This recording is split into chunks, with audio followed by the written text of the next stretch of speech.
Beaucoup d'hommes et de femmes souffrent de frustration. Or, qu'est-ce que la frustration? La frustration est le résultat de l'incapacité de l'ego de vivre dans la vibration de l'âme. C'est l'incapacité de l'ego de se déconditionner de l'impulsion constante de son corps de désir qui veut toujours faire quelque chose. Mais l'ego ne peut pas toujours faire quelque chose, car l'âme cherche par tous les moyens à réduire l'automatisme de l'ego afin de lui faire perdre l'illusion qu'il est seul, qu'il est libre. Cette situation voilée est pénible pour l'ego, car ce dernier veut toujours être libre de faire ce qu'il veut, mais ne peut toujours, car l'âme lui fait interférence. C'est pourquoi, même si l'ego ne le réalise pas, et cela jusqu'au jour où il le réalisera, il souffre de frustration, de cette incapacité d'agir, de faire quelque chose qui le soulage. Mais la frustration, si elle est comprise, devient un outil puissant de l'âme pour le bénéfice conscientisé de l'ego. Il s'agit que l'ego comprenne que lorsqu'il lui est impossible d'agir, il doit être capable d'attendre que la vibration en lui change. Chez l'être inconscient, la frustration de l'ego se manifeste souvent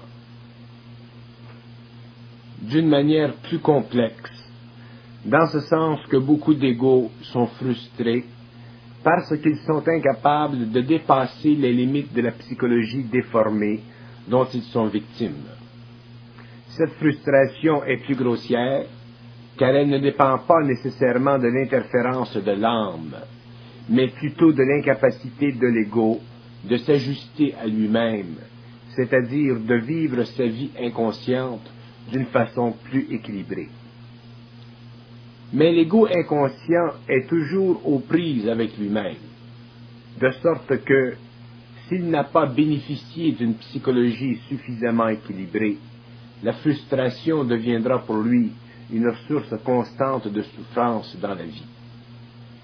Si cependant nous parlons de la frustration qui résulte du pouvoir de l'âme sur l'ego, frustration qui ne relève pas de la psychologie déséquilibrée de l'ego, mais d'une incapacité d'action créative de la part de l'ego à cause de l'interférence de l'âme, nous parlons alors du travail de l'âme sur l'ego, sur son corps de désir, afin de transmuter l'énergie de ce corps en énergie mentale.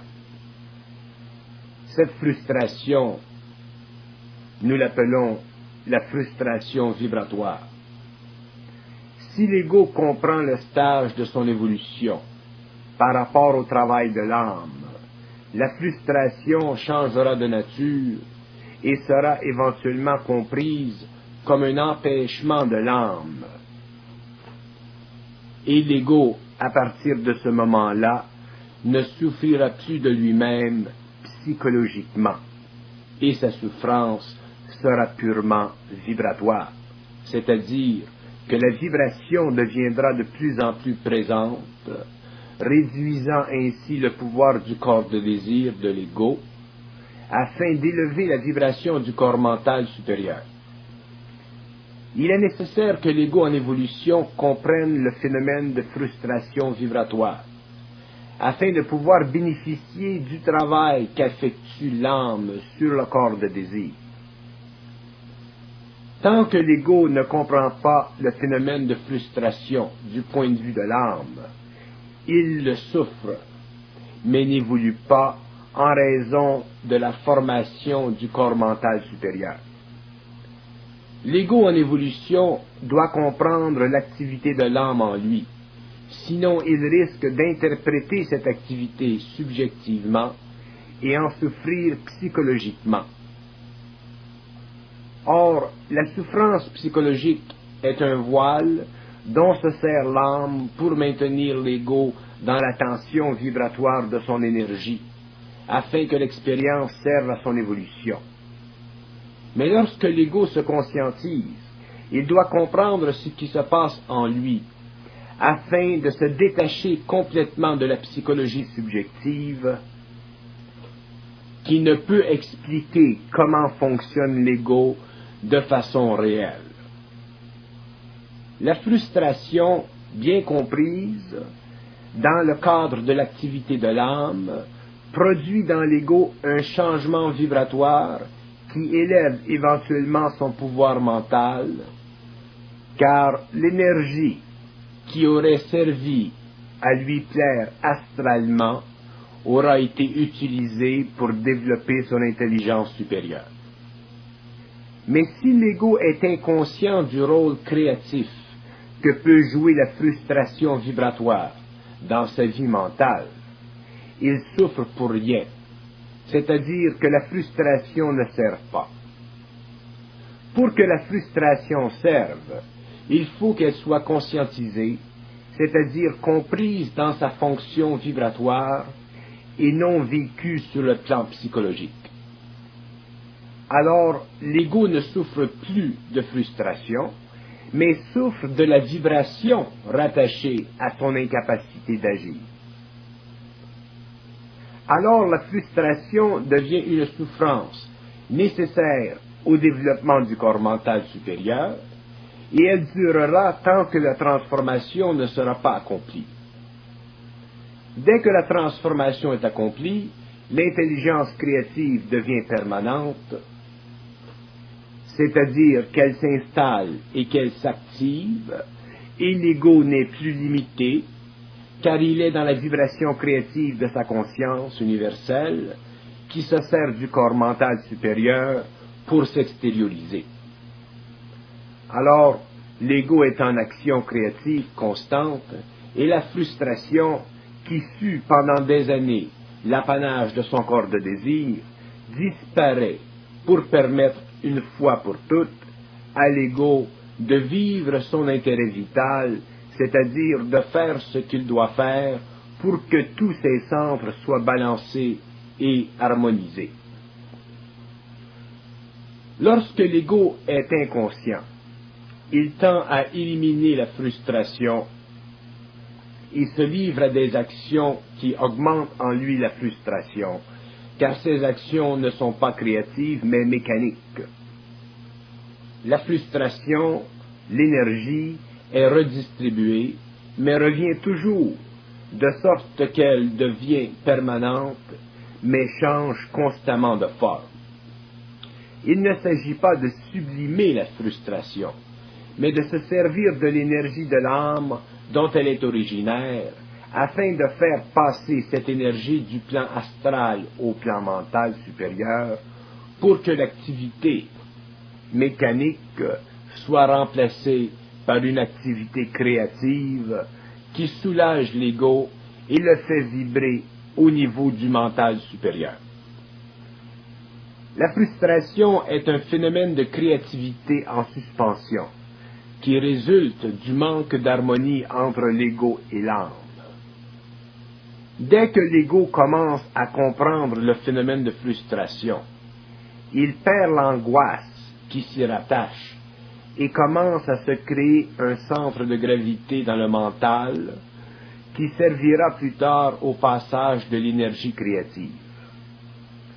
Mais cette énergie requiert un ajustement constant du corps de désir, de sorte que la frustration peut demeurer longuement une souffrance de l'ego. Tant que le corps mental n'a pas été suffisamment construit, l'âme retardera la créativité continue, tout en octroyant à l'ego une créativité temporaire, dont il peut s'illusionner tant qu'il n'est pas complètement dans l'énergie supramentale. Ce n'est que lorsqu'il sera pleinement dans l'énergie supramentale qu'il pourra enfin bénéficier d'une façon continue de l'intelligence créative, et que la frustration n'existera plus en lui. Libéré alors de cette retenue, il vivra une vie constamment alimentée par les forces créatives de l'âme, qui pourront alors passer, car elles seront libres du corps de désir qui cherche à se servir au lieu de servir. C'est pourquoi l'âme doit suspendre ses activités créatives dans l'ego, car ce dernier chercherait à se servir du pouvoir créatif pour le plaisir personnel au lieu du bien-être de l'homme et de l'humanité en général. L'ego doit être stabilisé dans son corps de désir, afin que la vibration soit élevée par l'âme pour l'exécution de son plan de vie matériel et celui de l'évolution. La frustration ne dépend pas du genre de vie de l'ego, mais de son incapacité créative dans la vie. Un ego qui évolue vers la conscience ne souffre pas de son genre de vie, mais peut souffrir de son impotence créative dans la vie, impotence frustrante, car elle est fermement liée à l'activité de retenue de l'âme. La frustration de l'ego est un combat constant de l'ego contre l'âme. L'ego veut, mais ne peut pas. Son impuissance peut le miner dans sa joie de vivre s'il ne connaît pas la vraie vie, sa vraie vie. La frustration est l'ennemi de l'ego, tant qu'il ne sait pas s'en faire une alliée. C'est pourquoi l'ego a avantage à bien comprendre ce qui se passe en lui s'il veut bien vivre. Et bien vivre dépend de son rapport intelligent avec l'âme qui cherche par tous les moyens à se manifester, mais selon les lois qui lui sont propres, c'est-à-dire les lois de sa lumière. C'est à l'ego frustré de comprendre ces lois afin de dépasser les limites psychologiques de son existence morose, s'il veut commencer à sentir en lui la puissance créative de l'âme. Tant que l'ego subit sa propre définition de la réalité psychologique, il est sujet à vivre un cul-de-sac, car nul autre que lui-même n'illustre le mieux l'incapacité de bien vivre et de savoir.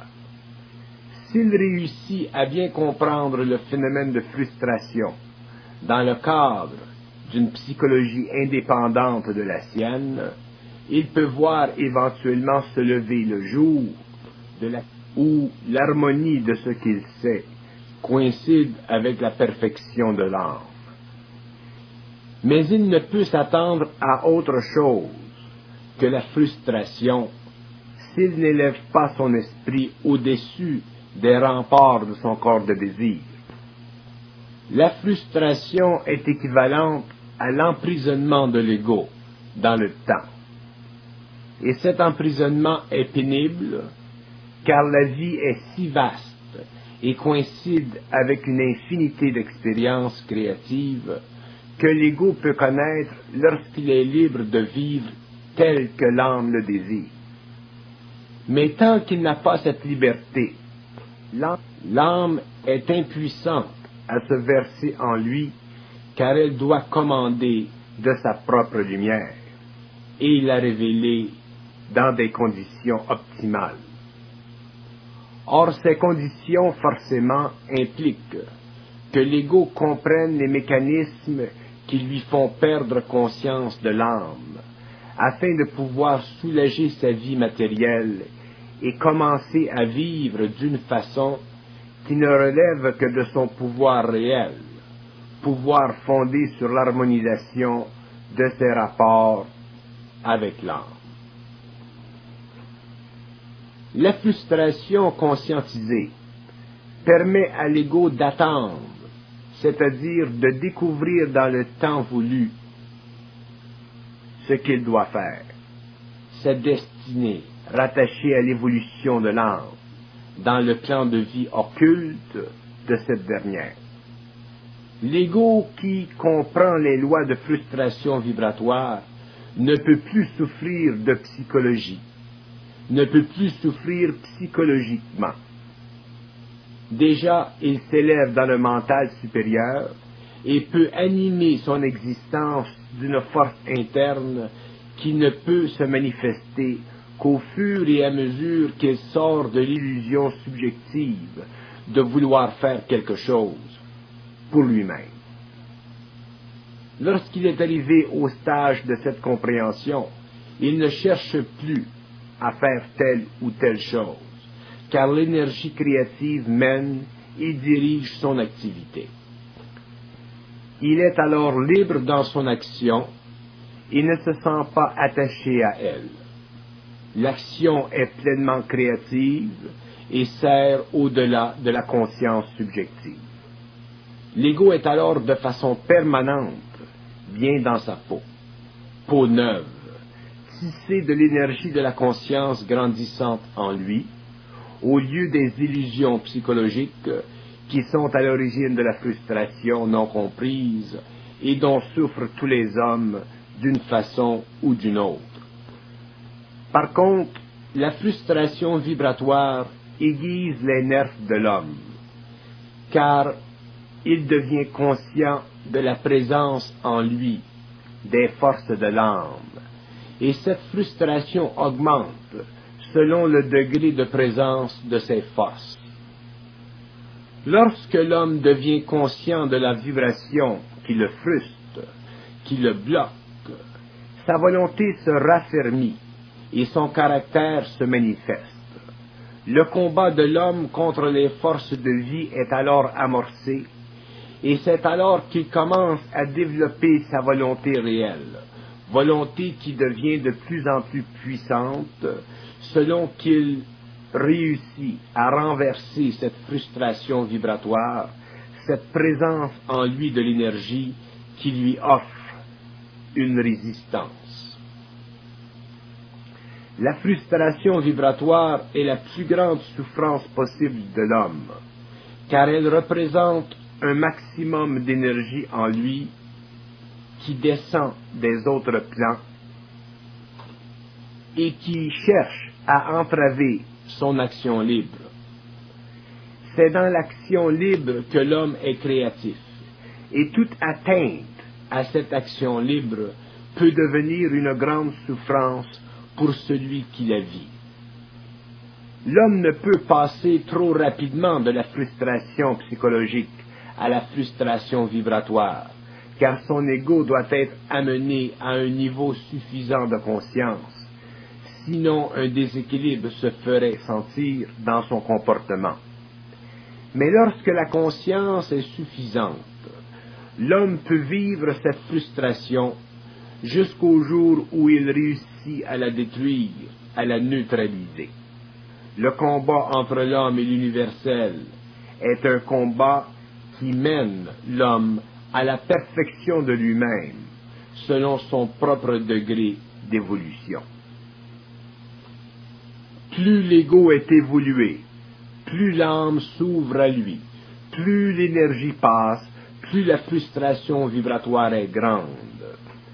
Mais aussi, plus l'homme est créatif et rempli de sa vie lorsqu'il a réussi à dépasser cette vibration, à la neutraliser. Mais l'homme doit mener le combat de telle façon qu'il en sorte toujours gagnant, c'est-à-dire qu'il en sorte toujours plus libéré dans ses illusions. La frustration vibratoire est une condition de l'évolution du supramental dans l'homme. Et l'homme, de plus en plus conscientisé, apprend avec le temps qu'il doit se servir de sa volonté au maximum, et que ce maximum est déterminé par sa capacité de dépasser la frustration vibratoire. Autrement dit, vient un moment dans la vie de l'homme où aucune force ne peut se jeter contre lui, car il a la puissance de la volonté et repousse tout ce qui entrave à son action libre. c'est-à-dire son action consciente. Un homme qui comprend bien la frustration vibratoire et qui réussit à en dépasser l'effet dans sa vie personnelle, découvre en lui-même une très vaste réserve d'énergie qu'il peut utiliser à ses fins personnelles, mais fins personnelles conscientisées. Cette réserve d'énergie lui sera retenue tant qu'il n'aura pas la volonté suffisante, car cette réserve est directement le résultat de l'application de sa volonté réelle dans la vie. Entre la frustration psychologique et la frustration vibratoire, il y a un large fossé. Et entre la frustration vibratoire et le développement de la volonté de l'homme, il y a tout un champ d'expérience qui amène l'homme à la confrontation avec les forces de l'âme. L'homme doit devenir libre, totalement libre, et ne plus souffrir. Et c'est de la puissance de sa volonté que naît cette liberté, et c'est dans le combat intérieur entre sa volonté et la volonté de l'âme, entre la frustration vibratoire et son dépassement, qu'il grandit dans sa puissance et détruit une à une les chaînes de l'existence pour entrer dans le champ libre de sa vie. La pénétration de l'énergie de l'âme crée la frustration. Son dépassement forme la volonté réelle et rend l'homme indivisible, c'est-à-dire que son expérience matérielle coïncide parfaitement avec les activités invisibles de sa réalité suprasensible. Lorsque l'homme est total, ou qu'il commence à tendre vers cette totalité de lui-même, son expérience matérielle est totalement vécue comme il le veut, c'est-à-dire comme sa volonté l'exige. La frustration n'est plus possible en lui. Autant la frustration vibratoire est difficile à supporter lorsqu'elle est aiguë, lorsque la présence de l'âme est grande, autant la volonté de l'homme se forme dans le combat de l'ego qui se conscientise. Car son corps mental supérieur devient tel un cristal, d'où l'énergie pure sert parfaitement les desseins de l'ego. À ce stade de son évolution, l'ego est tellement parfait dans sa conscience que rien ne peut ternir sa vie, car rien n'a de pouvoir sur lui. L'homme doit réaliser sa volonté pleinement, car c'est dans sa volonté qu'il découvre sa puissance et son pouvoir de vie. La frustration vibratoire le rend extrêmement sensible à ses propres forces, car elle aiguise ses nerfs et augmente sa sensibilité, de sorte que tout autour de lui doit être de plus en plus en harmonie. Au fur et à mesure que se construit sa volonté, l'harmonie dans sa vie grandit, car il ne peut plus vivre en dehors de cette dernière. Et seul l'homme conscientisé connaît la nature de sa propre harmonie. Il sait ce qu'il a de besoin et il doit l'acquérir, car cette acquisition fait partie de l'harmonie qu'il est seul à comprendre et à avoir de besoin. Mais l'harmonie qu'il crée dans sa vie est proportionnelle à sa volonté, et celle-ci est en fonction du combat mené entre lui-même et les forces pénétrantes de l'âme. Lorsqu'il est à la limite de sa souffrance vibratoire, il force un changement dans sa vie, car il ne peut plus compromettre son bien-être, car il n'y a plus en lui d'émotivité subjective, de crainte qui retarde son action et le rend prisonnier de l'existence. Il doit être suffisamment clair à celui qui se conscientise que la frustration vibratoire devient avec le temps, selon sa sensibilité et son caractère, le tremplin de sa volonté réelle. C'est à partir de cette expérience qu'il développera sa volonté et se servira de sa volonté pour engendrer dans sa vie ce dont il a de besoin pour bien vivre, c'est-à-dire vivre comme il le veut, c'est-à-dire comme il le doit, en parfaite harmonie avec lui-même. Avec le temps, la frustration sera tellement loin de son expérience antérieure de frustration psychologique que tout ce dont il vivra dans ses corps en tant que frustration sera transformé en énergie servant à nourrir le mental supérieur et à éteindre les formes dans le mental inférieur et à détruire les émotions subjectives et retardataires dans le corps astral. La frustration vibratoire est le grand signe de la pénétration de la conscience supramentale dans l'homme. Mais l'homme est faible et n'a pas de volonté réelle. C'est pourquoi la frustration le force malgré lui-même à développer sa volonté réelle. Tant que l'homme n'a pas suffisamment avancé dans la conscience, tant qu'il est encore aux prises avec son ego, ses souffrances sont d'ordre psychologique, car il n'a pas encore compris l'illusion de ses souffrances personnelles. Mais dès qu'il a commencé à comprendre l'illusion de ses souffrances psychologiques, dès que son ego a commencé à voir les choses telles qu'elles sont, l'énergie qui auparavant était concentrée dans des formes subjectives qui troublaient l'esprit de celui qui en était prisonnier, est maintenant libre de passer par ses cendres et de descendre sur tous les plans de sa réalité. Au début, le passage n'est pas parfaitement clair et l'énergie, puissante telle qu'elle est, crée ce que nous avons appelé frustration vibratoire.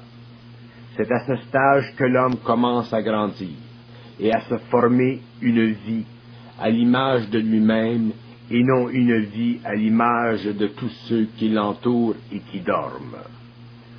Celui qui a l'opportunité de connaître la frustration vibratoire est déjà sur le chemin de la conscience universelle, et quel que soit le degré de souffrance lié à cette expérience, viendra le jour où, sa vision étant tellement claire de sa vie, que toutes les souffrances liées à cette frustration, à ce passage, s'effaceront de sa mémoire, car il sera parfaitement bien dans sa peau, heureux dans la chair. Et lorsque l'homme est parfaitement heureux dans la chair, c'est qu'il n'a rien d'autre à faire dans la vie que de la vivre parfaitement, c'est-à-dire comme il l'entend, car il a maintenant la volonté pour la vivre à sa guise.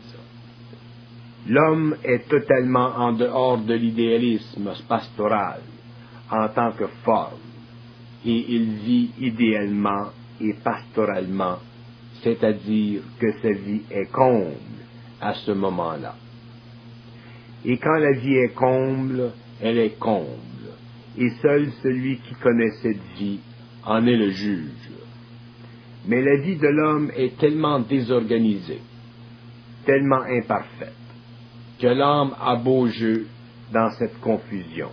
Et c'est pourquoi la frustration vibratoire est presque constante au début, jusqu'au jour où elle s'estompe, et l'homme commence enfin à goûter de sa récompense qu'il a dûment méritée par ses propres souffrances.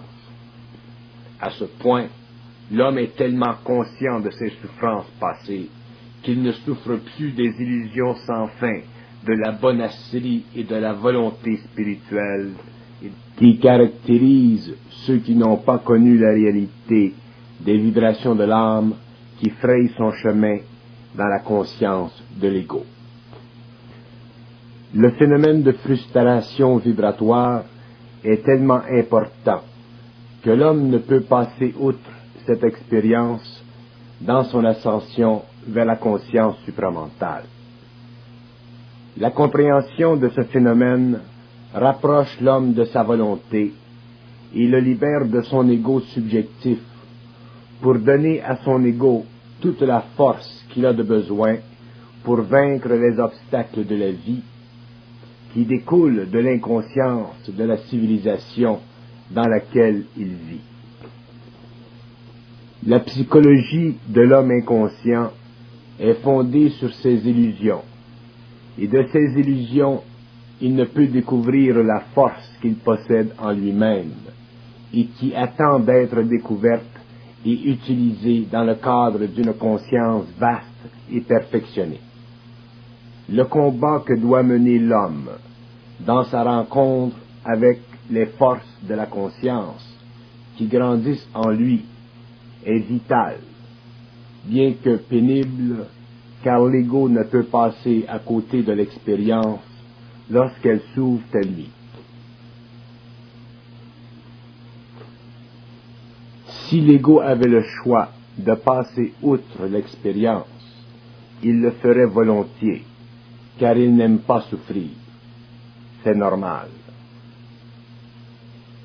Mais dès qu'il est en contact avec les forces de l'âme, cette énergie se fait sentir en lui, et le voilà qu'il est obligé de vivre l'expérience et grandir à travers elle. L'âme de l'homme se présente toujours à lui de façon pénible au début, car elle est si grande et si puissante. La vibration de l'âme se manifeste alors telle une frustration, car l'homme ne sait pas encore bien se servir de cette énergie.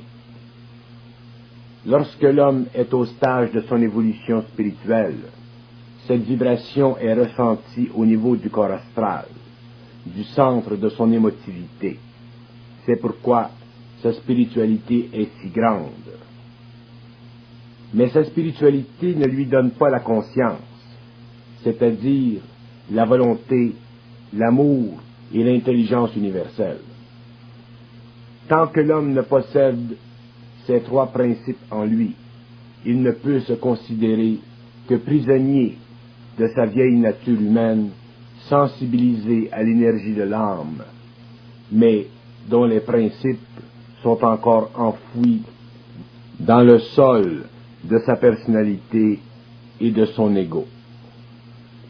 L'homme, par le passé, quelle que fût son expérience, n'a jamais eu à combattre intérieurement la puissante pénétration de l'énergie de l'âme, car le temps n'était pas encore venu pour que l'homme s'élève dans son mental supérieur. La vibration de l'âme était vécue sur le plan de son émotivité, ce qui engendrait en lui une haute forme de spiritualité. Mais à la fin du cycle, l'homme devra reconnaître toutes les illusions de sa personnalité, et ces illusions seront détruites par lui-même au cours de son expérience, alors qu'il devra s'élever de par son esprit et combattre sur le terrain de son expérience toutes les formes dont se servira l'âme pour le forcer à sortir de sa tanière humaine. L'homme est trop faible en volonté pour sortir de sa tanière par lui-même, mais l'âme peut l'y forcer à en sortir en créant chez lui suffisamment de pression pour le forcer à se désengager totalement des illusions qui le lient à sa nature d'homme inconscient, afin de lui faire ressentir de façon permanente la conscience universelle. La frustration vibratoire est l'instrument parfait de l'âme dans ce travail.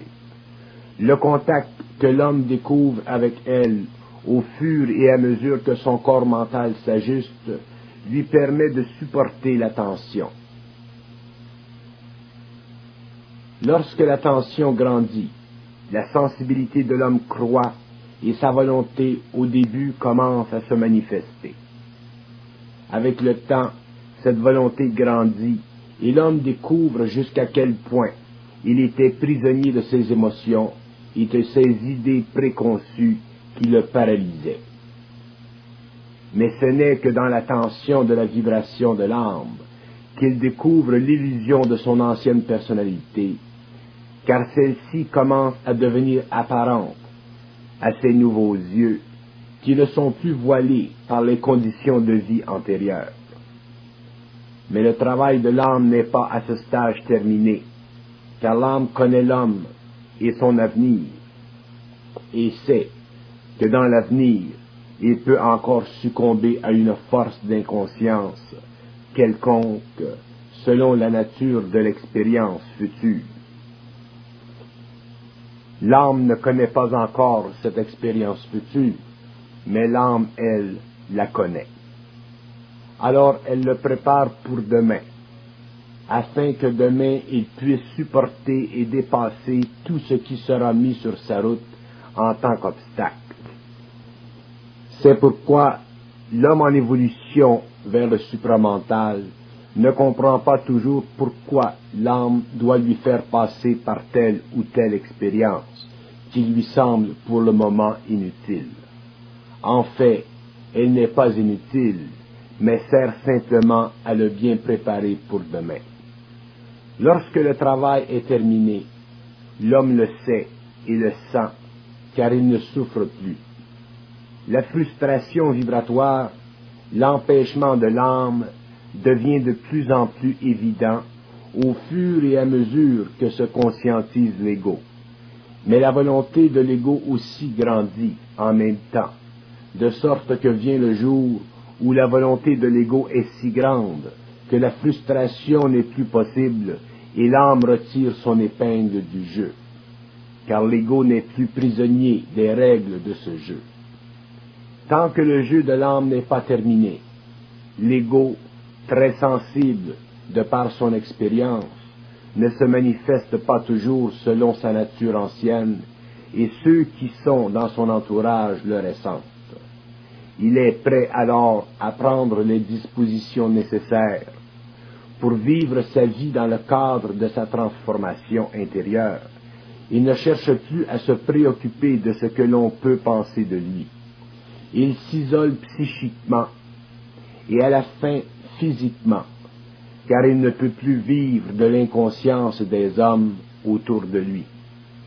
Le temps arrange toute chose, et l'ego n'attend que le moment approprié pour s'engager seul avec ceux qu'il aime et se faire une vie nouvelle, une vie paisible et calme.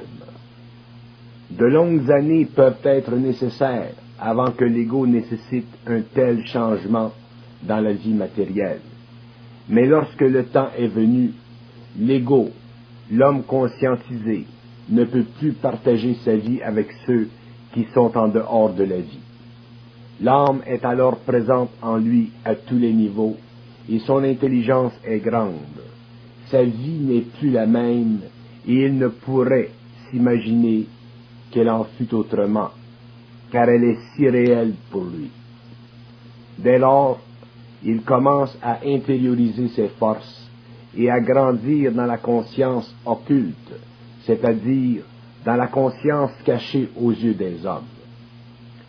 Et lorsque le temps est venu pour l'âme de se manifester sur le plan atomique de l'homme, ce dernier est prêt à en subir la vue et la grandeur. C'est pourquoi l'homme qui ascend vers la conscience supramentale se doit de réaliser que le travail de l'âme est grand et parfait. Il se doit de réaliser que s'il souffre, c'est que l'âme n'a pas encore terminé ce qu'elle a commencé à faire en lui, c'est-à-dire le raccorder parfaitement avec elle.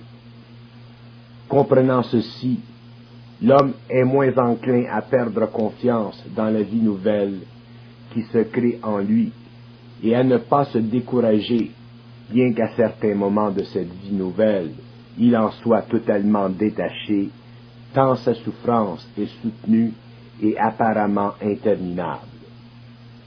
Mais tous les hommes ne souffrent pas de la même façon, et ce qui fait souffrir l'un n'est pas souffrance pour l'autre. C'est pourquoi le phénomène de frustration vibratoire doit être expliqué universellement, sans pour cela être perçu comme étant la règle de mesure de tous ceux qui se conscientisent. Car la pénétration de l'énergie de l'âme se fait selon la capacité de chacun. Et ce qui compte, c'est que l'homme comprenne ce qui se passe si la vie nouvelle et son développement coïncident avec les grandes lignes de cette instruction.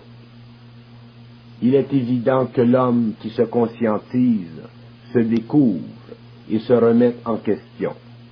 Mais il doit faire attention à ne pas remettre les autres en question, car il perdrait énormément d'énergie et souffrirait des autres au-delà du raisonnable. L'homme conscientisé doit apprendre à intérioriser le plus possible sa sensibilité nouvelle, sinon il risque de créer dans son entourage des remous qui ne seront pas facilement compréhensibles et explicables.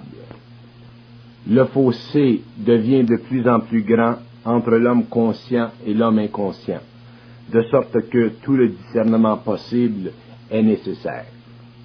Mais la frustration vibratoire est souvent trop difficile à supporter, et c'est à ce moment que se crée la confusion entre l'intérieur et l'extérieur de l'homme. La frustration vibratoire est un phénomène occulte, un phénomène qui ne se comprend que par ceux qui le vivent. Voilà pourquoi ces derniers ne peuvent pas se permettre d'éclabousser outre mesure ceux qui en sont inconscients et qui ne peuvent pas le comprendre. De ce phénomène intérieur grandit la grande patience des êtres supramentaux. Patience qui défie les limites raisonnables de la patience humaine inconsciente et qui permet à l'homme conscient de travailler avec le temps, car c'est dans la capacité de travailler avec le temps que l'homme conscient réussit à vaincre tous les obstacles sur son passage et à se créer une vie digne de son état intérieur. La frustration vibratoire, la retenue des forces de l'âme sur l'action libre de l'homme, force l'ego à se dépasser dans ses habitudes mécaniques et à l'amener à fonctionner d'une façon totalement centrique, c'est-à-dire totalement intégrale. L'ego qui connaît cette frustration n'est plus frustré, car il comprend sa frustration, mais il n'a pas encore la liberté totale de créer à volonté. Ce n'est que lorsque l'âme est totalement présente que le pouvoir de créer à la volonté lui est transmis, et de ce pouvoir, il peut vivre selon les lois qui sont celles des fils de la lumière. Le mouvement de l'esprit de l'homme est le mouvement de la lumière de son intelligence, et ce mouvement ne peut être établi dans l'homme sans que l'âme ajuste sa vibration à l'ego, de sorte que ce dernier devient le support de l'âme dans la matière et son reflet parfait. Nous insistons pour que l'homme comprenne que l'âme a des vues précises sur l'évolution de l'ego, en qui doit être engendrée la lumière, car c'est elle qui sera plus tard la source de son pouvoir.